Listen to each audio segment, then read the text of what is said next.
Ma'am, the economy line is that way. The TSA supervisor didn't point so much as jab, his thumb stabbing the air toward the overcrowded security lane like he was shooing off a stray animal.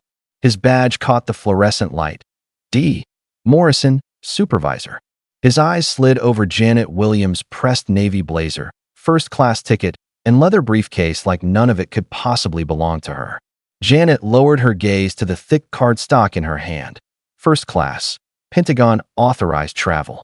Then she met his eyes, calm and composed. I'm flying first class, she said evenly.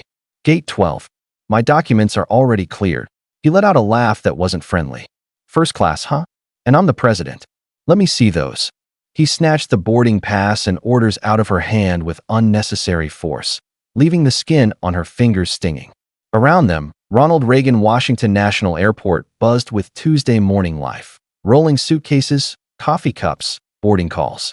But here, at this checkpoint, it felt like the world narrowed to one man, one badge, and one target. Janet stood straight, the way 22 years of Army intelligence had trained her, shoulders back, chin lifted. The small silver eagle pin on her lapel, her late father's Korean War pin, glinted softly. He had endured insults in uniform, so she wouldn't have to. Yet here she was, decades later, watching history repeat in a different uniform in a different building. These orders look off, Morrison announced loudly, waving the Pentagon documents like junk mail. Government travel, Pentagon, classified. Very creative. A businessman in a charcoal suit glanced over. A young mother tightened her grip on her daughter's hand. Phones began to appear, half-hidden, cameras tilted just enough to record. They are authentic, Janet replied. You can verify the authorization number with the Pentagon. I'll verify them, he sneered. But first, we do this my way. Step aside. Secondary screening. He motioned to a small cordoned-off area beside the main lane. It wasn't private, just exposed enough that everyone could see the show. Agent Patricia Kim approached, frown already forming. What's going on, supervisor? She asked. Suspicious traveler claiming Pentagon access, he said without looking at her. We've got possible forged documents and false identity. Kim's gaze flicked over the papers. Even from a distance, she recognized official seals, the watermark, the formatting. Those look legitimate to me, she said carefully. Morrison turned, eyes hard. Do you want to run this checkpoint, Kim? Or do you want to keep your job? Janet heard it all. The threat, the fear, the pattern. She had seen it on foreign soil when weak men mistook cruelty for strength. Now she saw it in an American airport, wearing a TSA uniform. Sir, she said quietly, my flight boards in 25 minutes. I'm due to brief senior leadership at the Pentagon. The information I'm carrying is time-sensitive. His gaze dropped to the leather briefcase handcuffed to her wrist. Oh, I bet it is, he said. Key. Now. That case contains classified material, Janet answered. You do not have the clearance to open it. There is established protocol for handling. He grabbed the handle and yanked.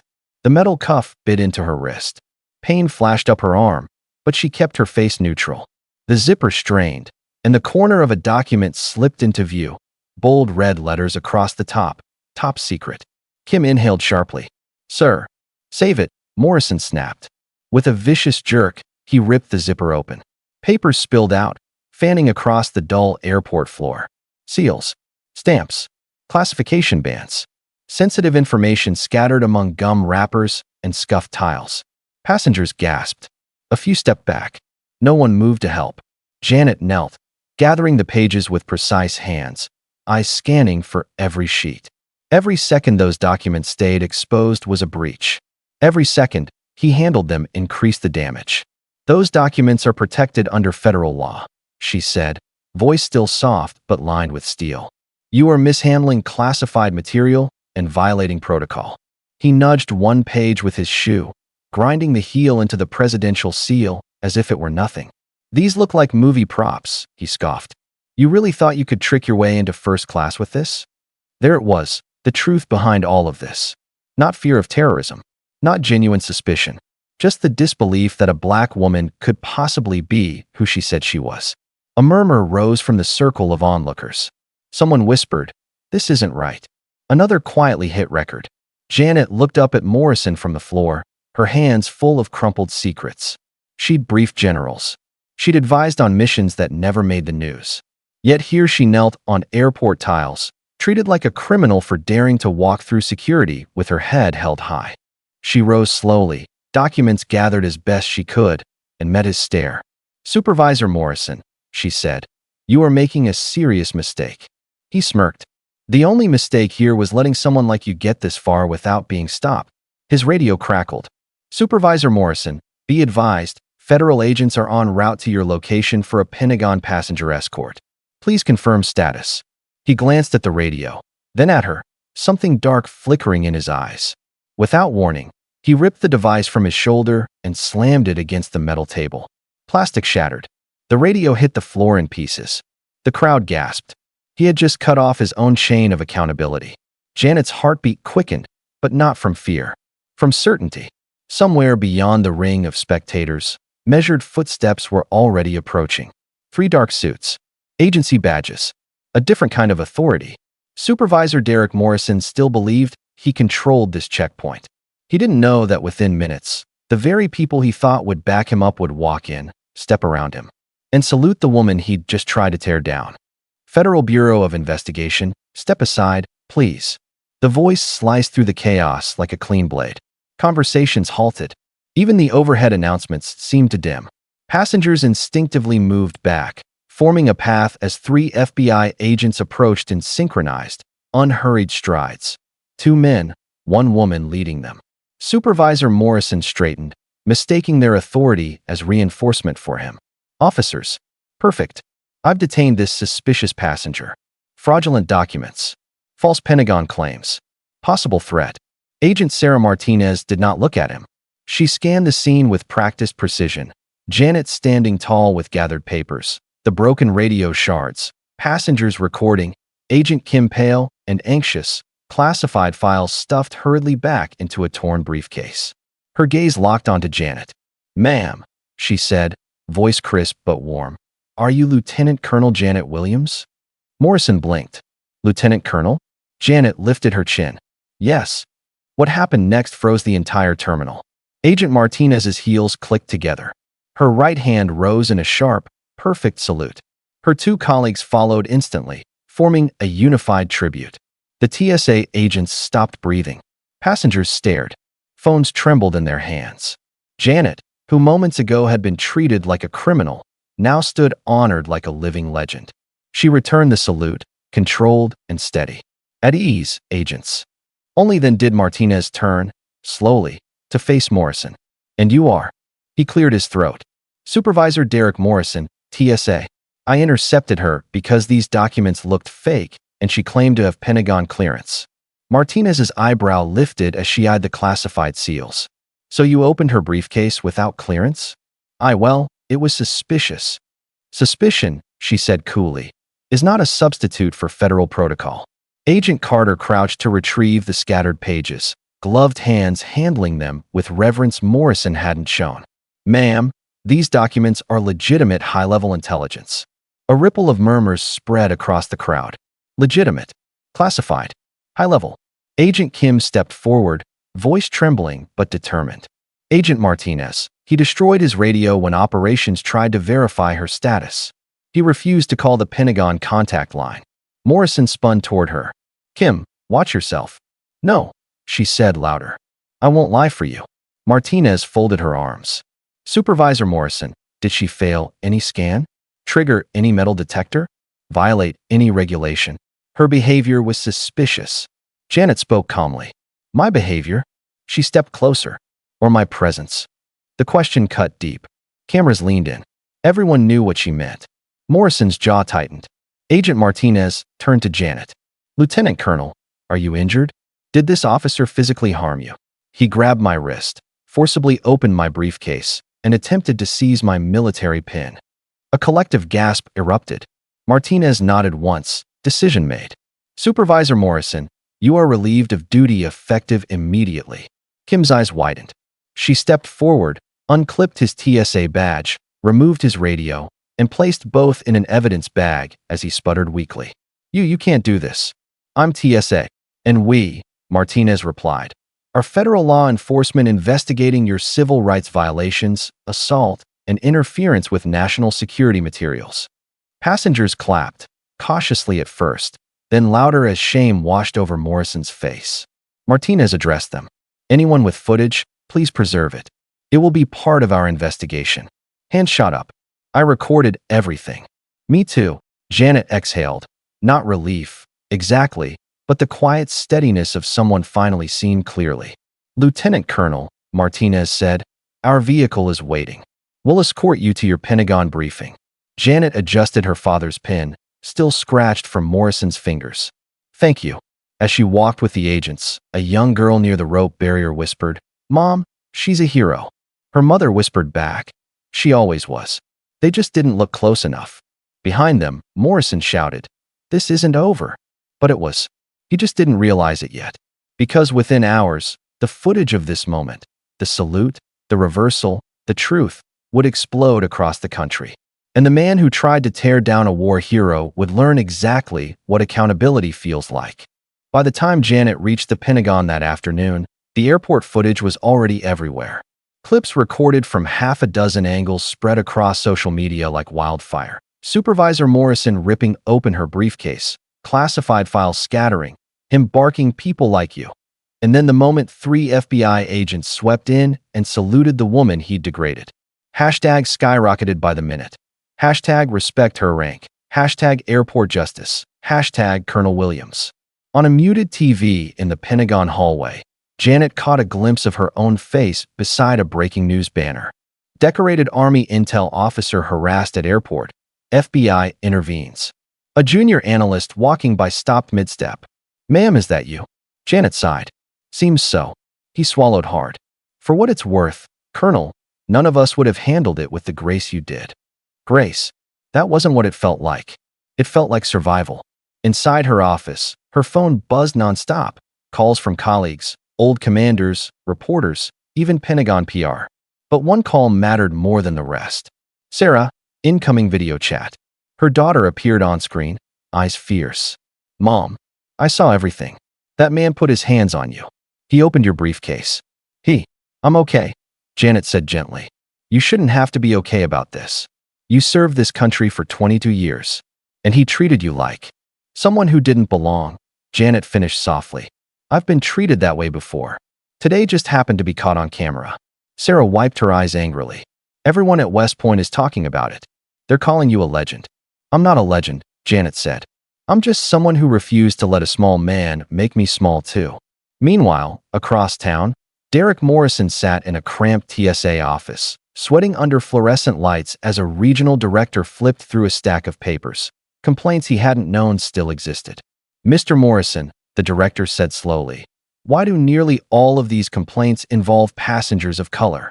They lie. Derek exploded. These people all play the victim card. I enforce the rules. The director tapped one complaint after another. Random screenings, forced secondary checks, document seizures, and now today's incident, which is currently the most watched video on the internet. It's all overblown, Derek insisted. I was targeted because I'm the only one willing to enforce real security. The director closed the file. The FBI disagrees. At an FBI conference room, Agent Martinez stood before a board filled with photos, timelines, and policy printouts. The video of her saluting Janet played silently on a loop. This isn't about one bad day, she told her team. This is a pattern. And now we investigate every complaint buried under his name. Agent Carter added, we've identified 47 unresolved cases linked to him. Martinez nodded grimly. Then 47 people finally get justice. News channels replayed the airport footage with commentary. Anderson Cooper called it a stunning example of power misused and dignity restored. Civil rights advocates praised Janet's composure. Veterans groups demanded accountability. By evening, the TSA administrator held a press conference, sweating under camera lights. We condemn the incident at Reagan National. Supervisor Morrison has been suspended pending federal review. A reporter called out, why did it take 47 complaints and a viral video for you to act? The administrator froze. Cameras zoomed in. He had no good answer. Hours later, the FBI served Derek with an arrest notice. He shouted as marshals escorted him out the back of the airport he once treated like his personal domain. I did nothing wrong. This is political. I'm the victim here. But passengers recognized him. Someone whispered, "Is that him? The guy from the video?" Another muttered, "Guess karma upgraded to express service."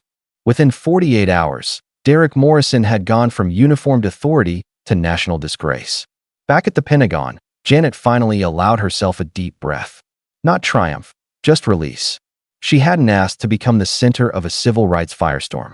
But now that the story was out, now that so many were watching, she silently hoped it would do more than vindicate her. She hoped it would expose something deeper, something bigger.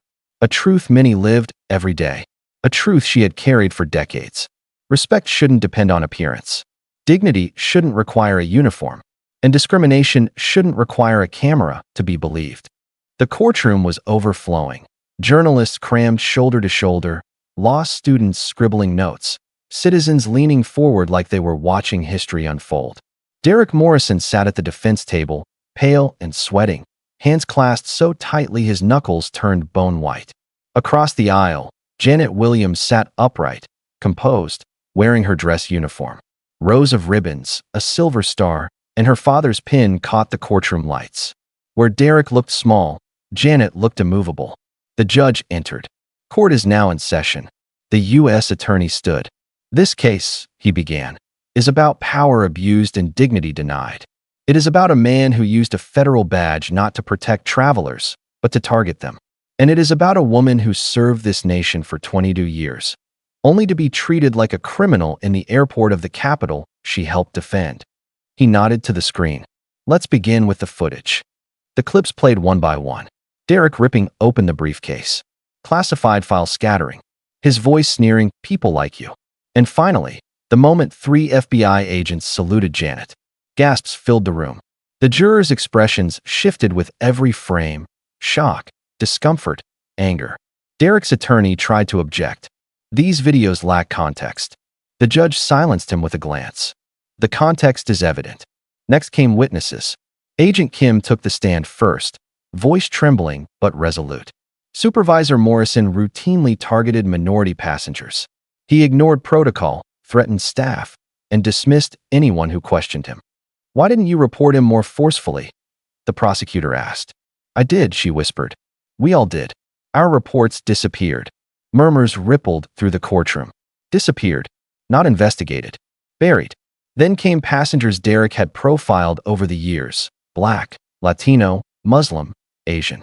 Their stories echoed the same pattern. Random screenings, unnecessary pat-downs, confiscated documents, invasive questioning. Finally, Janet.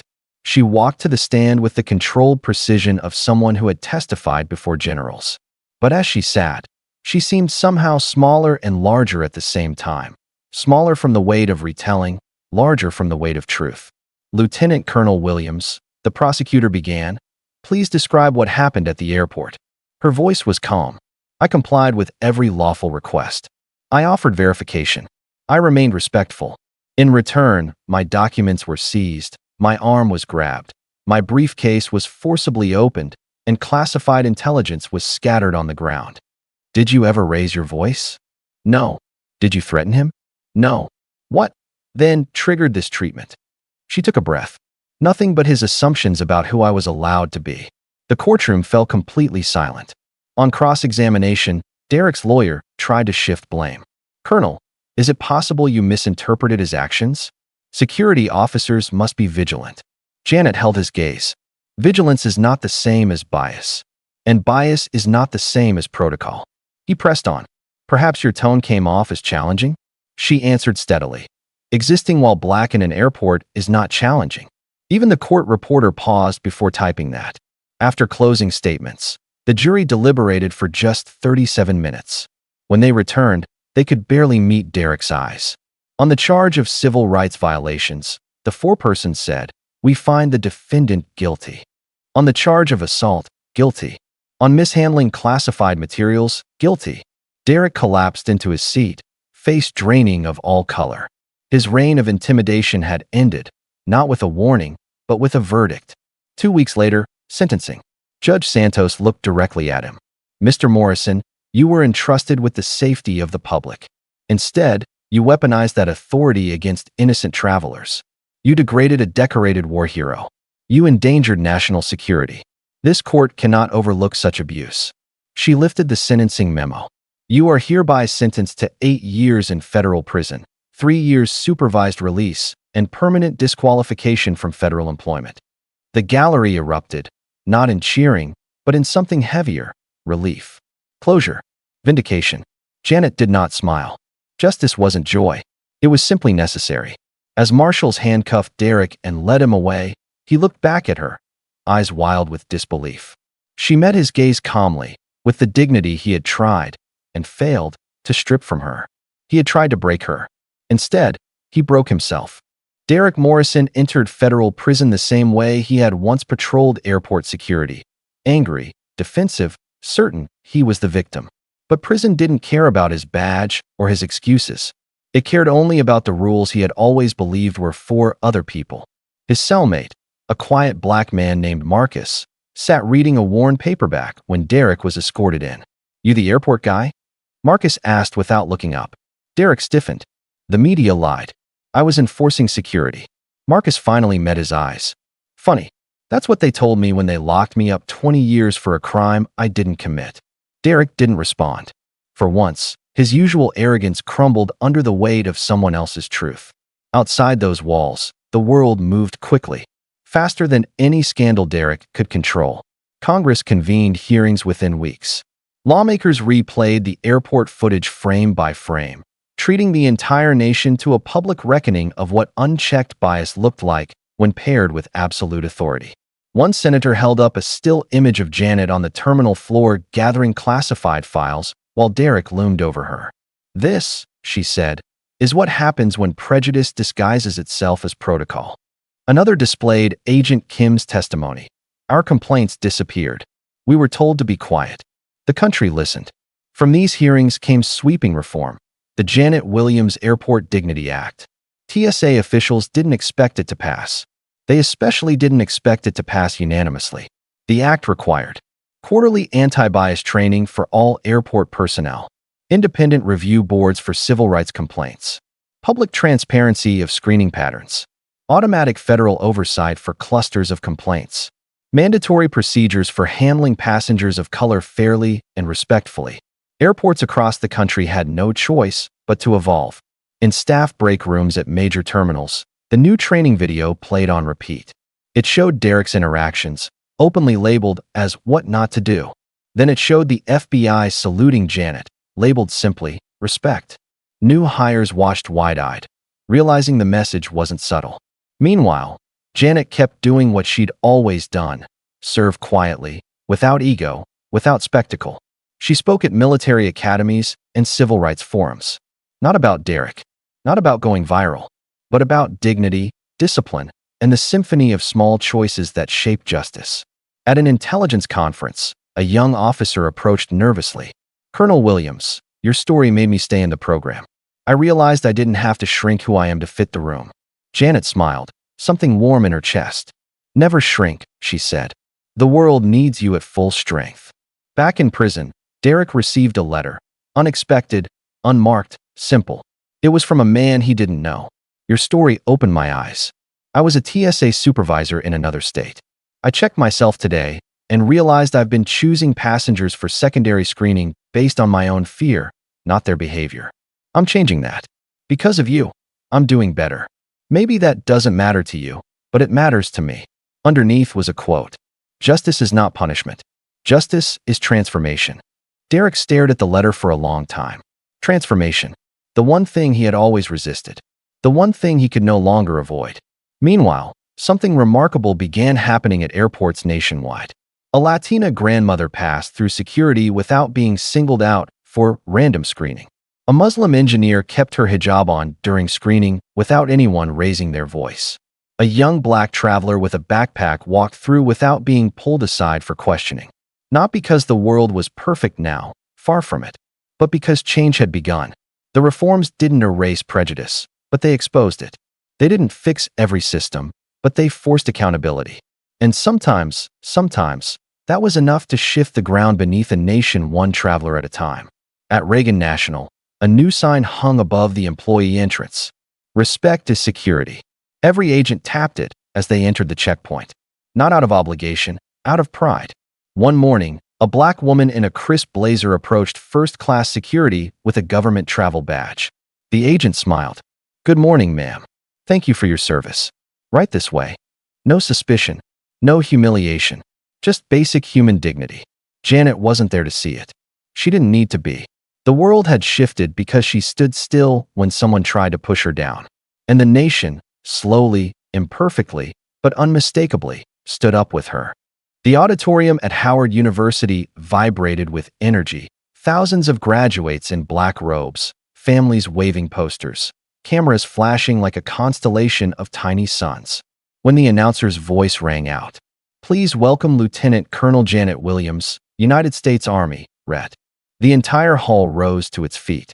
Janet stepped on stage, not in uniform this time, but in a tailored suit with her father's silver eagle pin gleaming at her collar.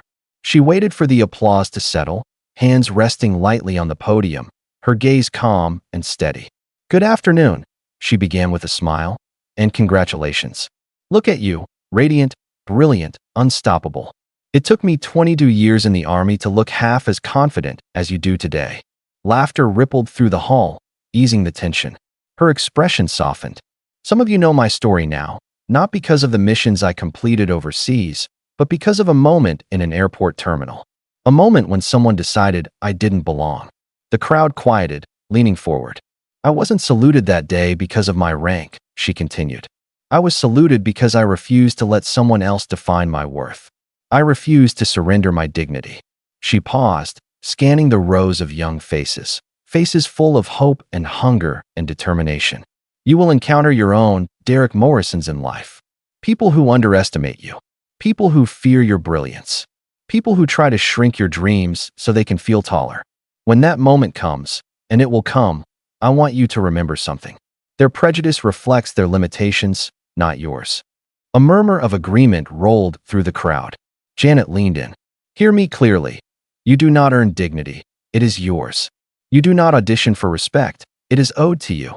And you do not need anyone's permission to stand tall." Even the faculty nodded.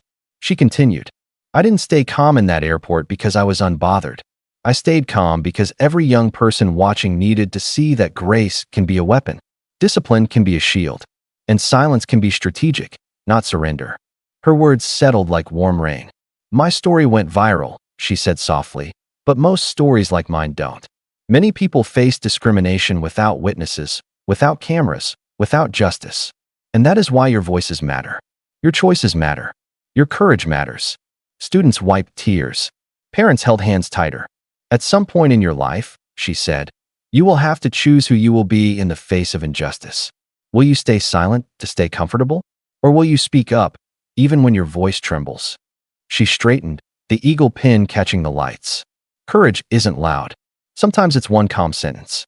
Sometimes it's refusing to move.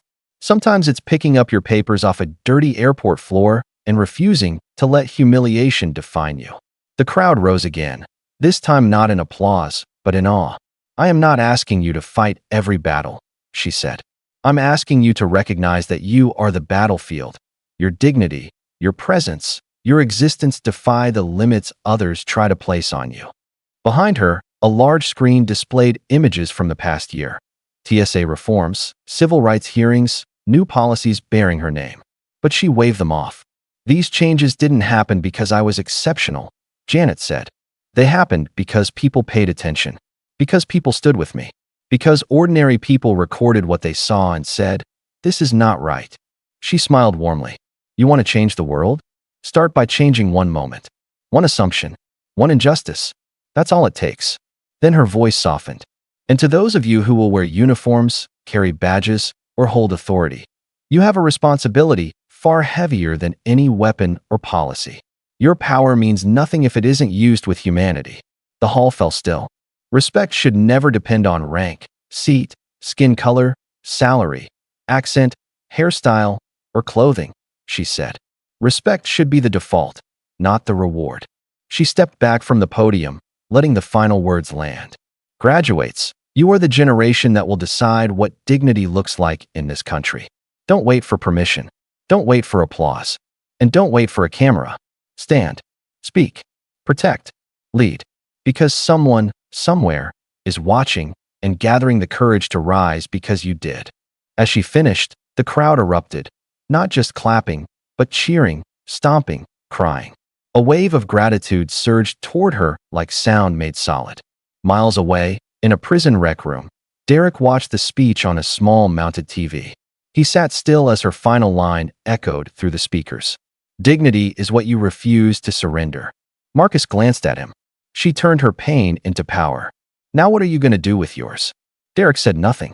But for the first time, he listened. At Reagan National Airport, a young TSA recruit preparing for her first shift stopped beneath a sign newly installed at the employee entrance. Respect is security. Dignity is non-negotiable. She touched it gently, took a breath, and stepped into her day with intention. Because Janet Williams hadn't just won her own battle. She had changed the field for everyone who would come after her.